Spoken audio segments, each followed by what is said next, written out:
Bon mardi, j'espère que vous allez bien, que vous avez bien dormi, que la journée commence bien. Comme on le fait tous les mardis, on rejoint quelqu'un qu'on apprécie énormément, notre ami, l'abbé Raymond Ravel.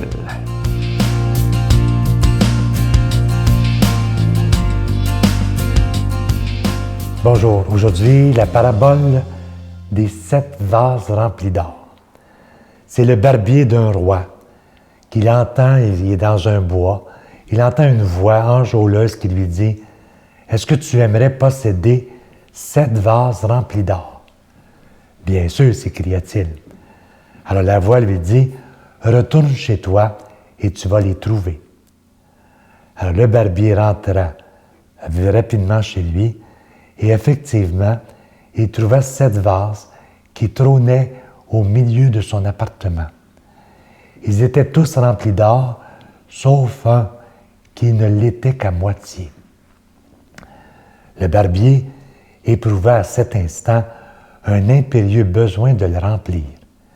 Il vendit tous ses biens qu'il jugeait superflus pour les convertir en or, qu'il déposa dans le vase à moitié plein. Mais le vase demeurait à moitié vide.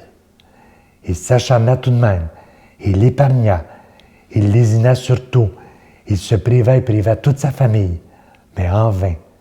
La quantité d'or qu'il déposait dans le vase était insuffisante et le vase ne se remplissait pas. Un jour, il demande à son roi d'augmenter son salaire. Le roi doubla son salaire et la bataille reprit de plus belle pour remplir le vase. L'homme en vint même à mendier. Le roi finit par s'étonner de l'apparence misérable de son barbier. « Que vous arrive-t-il, mon brave? Vous étiez si heureux auparavant. Depuis qu'on a doublé votre salaire, vous semblez abattu. Auriez-vous en votre possession les 7 vases d'or? » Le barbier lui dit « Comment vous savez ça, Majesté? » Et le roi se mit à lui dire « Personne ne m'en a rien dit. Mais le fantôme m'a également offert ces 7 vases, il y a longtemps. Et je lui ai demandé, est-ce que je peux dépenser cet argent-là? Et il ne m'a pas répondu. Alors j'ai su qu'on ne pouvait pas dépenser cet argent-là. La morale de cette histoire, c'est que plus on est riche, plus on veut s'enrichir, au lieu de partager. Et celui qui est riche veut l'être davantage, jusqu'à exploiter les plus pauvres que lui. Et ça arrive souvent dans notre monde, malheureusement. Alors je pense que la morale, c'est que si nous sommes riches, c'est en vue de partager avec les autres. Il y a des belles paraboles dans l'Évangile qui nous parlent de ça aussi. Le partage avec les plus pauvres, ça ne nous appauvrit pas, ça nous enrichit. Et c'est ce que le Christ nous invite à faire. Partageons les uns avec les autres et on deviendra très riches pour le royaume. Bonne journée. Notre Père qui es aux cieux, que ton nom soit sanctifié, que ton règne vienne, que ta volonté soit faite sur la terre comme au ciel. Donne-nous aujourd'hui notre pain de ce jour. Pardonne-nous nos offenses comme nous pardonnons à ceux qui nous ont offensés.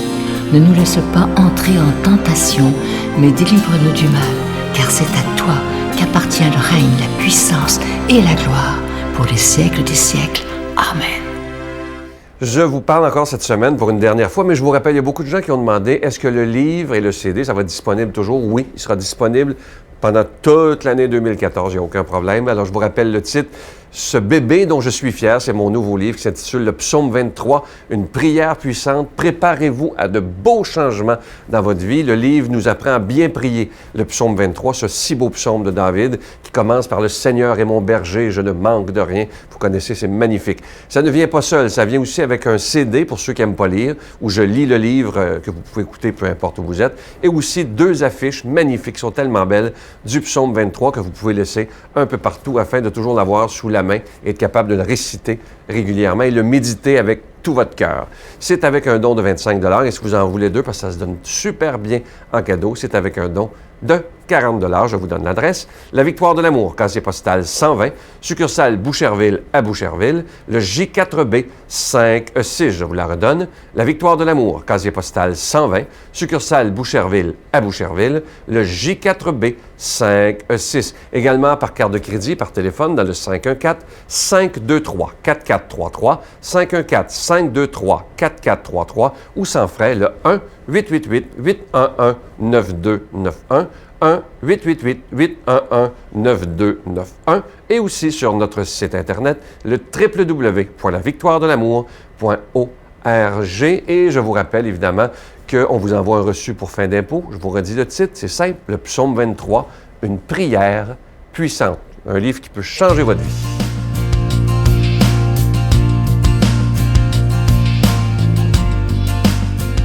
Mon Dieu, donnez-moi la sérénité d'accepter les choses que je ne peux changer, le courage de changer les choses que je peux et la sagesse d'en connaître la différence. Amen. Notre passionné de la parole de Dieu aujourd'hui, l'abbé Robert Lemire.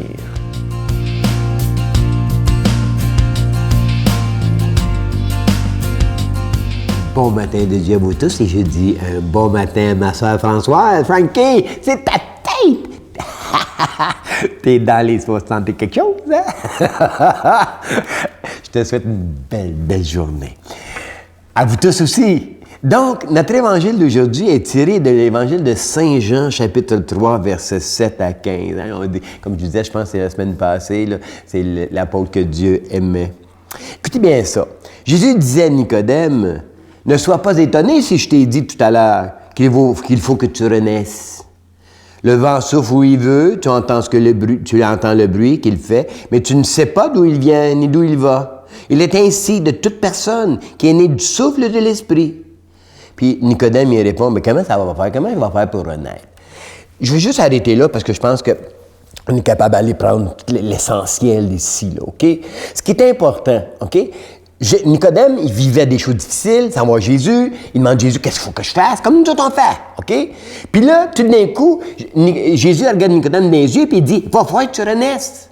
Puis Nicodème niaiseux, il dit, regarde, tu vois la grosseur que je suis, tu penses que je suis capable de retourner dans le sein de ma mère une seconde fois, puis renaître.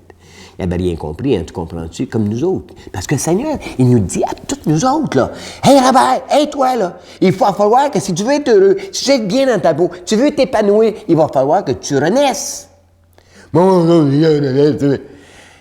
Sais-tu ce que ça veut dire, renaître? Renaître, ça veut dire, es-tu prête à te remettre en question? Es-tu prête à prendre conscience que dans le moment, tu vis peut-être que dans le matériel, puis il faut que tu vives dans le spirituel. Parce que, regarde, il a dit, ce qui est chair est chair, ce qui est esprit est esprit. Puis là, il dit, né du souffle de l'esprit. Donc, on est né pas de chair, on est né du souffle de l'esprit. Hein? Il a insoufflé. Donc, nous autres, on n'est pas des créations, on a été enfantés par Dieu, enfantés par l'Esprit Saint. Donc, on n'est pas des n'importe quoi, tu comprends-tu? Mais c'est ça qu'on a oublié. On a oublié qu'on était des spirituels. Puis là, nous autres, on vit dans le matériel, puis je vais être heureux. Moi, je vais m'acheter un char neuf, m'endette pas de la tête, c'est pas grave, je vais être heureux. Mais après ça, je suis le plus heureux parce que je sais plus comment le payer. Ah, ça va mal dans la maison, la femme, qu'est-ce qu'elle fait? Ah oui, maman magasiner, elle va s'acheter une robe neuve. Le gars, lui, il dit, moi aussi, maman magasiner, il s'en va chez Canadian Tire. Tu sais, c'est pareil. On cherche le bonheur à travers le matériel. Il nous dit, non, meurs à ça, meurs à ça. OK? Puis en plus de ça, il t'emmène encore plus loin. Il dit, moi, je le disais dans l'article, à un moment donné, le Seigneur qui dit, on ne peut pas mettre du vin neuf dans des vieilles outres. On ne peut pas coudre un morceau neuf dans du vieux matériel. Il dit, sans ça, il va se déchirer ou la outre, elle va éclater. Tu comprends-tu? Donc, il est en train de nous faire renaître. Ça veut dire aussi, es-tu capable de remettre en question mes vieilles pensées, même mon éducation? Moi, je me rappelle, maman nous disait tout le temps, on est né pour un petit pain. Tu sais, bon Dieu nous a créé comme valets, ils n'ont pas comme ça. Voyons, non, Dieu nous a créé comme des valets. Pas vrai, ça. On n'est pas des rois, tu sais. Moi, je croyais ça. Mon mère, elle disait une autre affaire qu'elle disait, bon Dieu, il éprouve ceux qui aiment. Moi, je dis, arrête de m'aimer, je suis plus capable. Je suis plus capable, arrête de m'aimer. Tu comprends-tu? Mon père, alcoolique, mon vieux, il était violent déjà. Ah, hey, Robert, bon Dieu, éprouve ceux qui t'aiment. Ben moi, j'en veux plus de ton maudit bon Dieu. J'en veux plus. Puis je me suis éloigné de Dieu parce que j'avais une fausse conception de ce qu'il était. Puis depuis que je l'ai découvert, le Dieu d'amour, le Dieu de miséricorde, le Dieu qui veut juste ton bien dans le fin fond, Dieu qui veut pas la maladie, qui veut pas la mort, qui veut pas la souffrance. Dieu veut pas ça. Mais j'ai été obligé de me travailler, puis me dire, « Hey, Robert, c'est pas ça Dieu, là, c'est pas ton Dieu, c'est pas ça, là. Ce Dieu-là, c'est pas ça. Le Dieu qu'on t'a enseigné, c'est pas celui-là. » Moi, il m'en rappelle, hey, j'étais allé à un baptême à un moment donné, tu sais, puis je disais que Dieu était bon, tu sais, puis il y avait une madame qui pleurait, puis je comprenais pas pourquoi elle pleurait, puis elle me disait que le curé lui avait dit, non pas le curé, une personne lui avait dit que vu que son petit-fils n'était pas baptisé, qu'il s'en allait en enfer. Elle pleurait tellement. J'ai dit, madame, votre petit-fils s'en va pas en enfer, c'est pas vrai, là. Croyez pas ça. Ah, par ça, il y en a qui... Puis là, j'ai dit ça fort. Là, t'as dit non, il est au limbe. J'ai dit, oui, non, ça se tient pas debout, les limbes, ça existe même pas.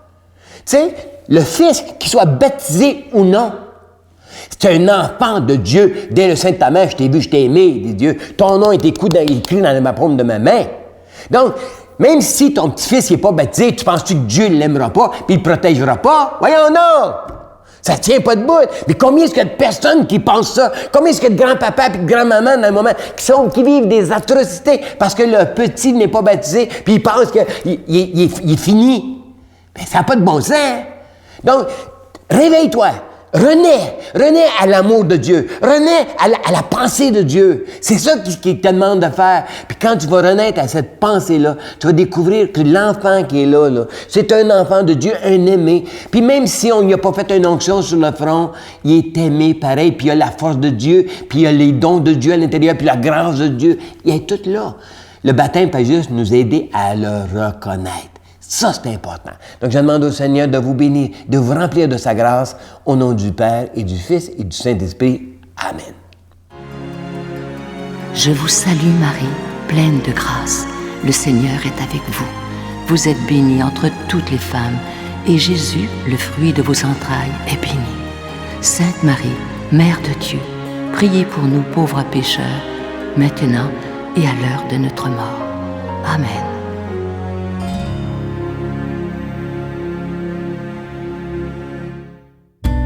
Dans le cadre du 350e anniversaire de Notre-Dame de Québec, la Victoire de l'Amour vous invite à une retraite tout à fait spéciale sous le thème « La puissance de la prière », en compagnie de l'abbé Raymond Gravel, l'abbé Robert Lemire, Jean-Marc Chaput, Sœur Angèle, Sylvain Charon et en chanson Miguel Padilla.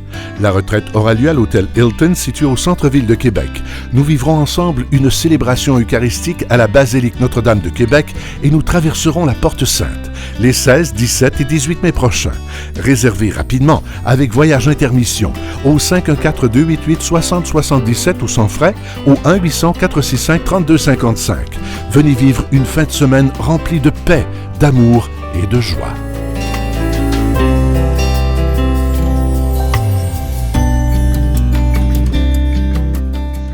Je vais vous laisser avec une très, très belle pensée qui nous fait beaucoup réfléchir. Écoutez bien ceci. J'ai appris à donner non pas parce que j'ai beaucoup, mais parce que je sais comment on se sent quand on n'a rien. Ça, c'est très, très beau. Je vais vous la répéter parce qu'elle est très touchante. J'ai appris à donner non pas parce que je possède beaucoup, mais parce que je sais comment on se sent quand on n'a rien. Je vais vous souhaiter une belle, belle journée et demandons au Seigneur de nous aider, de nous apprendre à donner, pas seulement de l'argent, mais de notre temps aussi. C'est tellement important. À demain. À l'âge de 50 ans, je prenais ça assez dur. Je buvais parfois un 41 à ma journée. Mais mon aide suprême veillait sur moi, il faut croire. Parce qu'un jour, il m'est arrivé dans mon appartement de tomber. Ça arrive, ça, quand tu prends un verre, que le plafond t'arrive en pleine face ou le plancher, tu sais. La Victoire de l'Amour remercie de tout cœur les Résidences Soleil de leur accueil si chaleureux.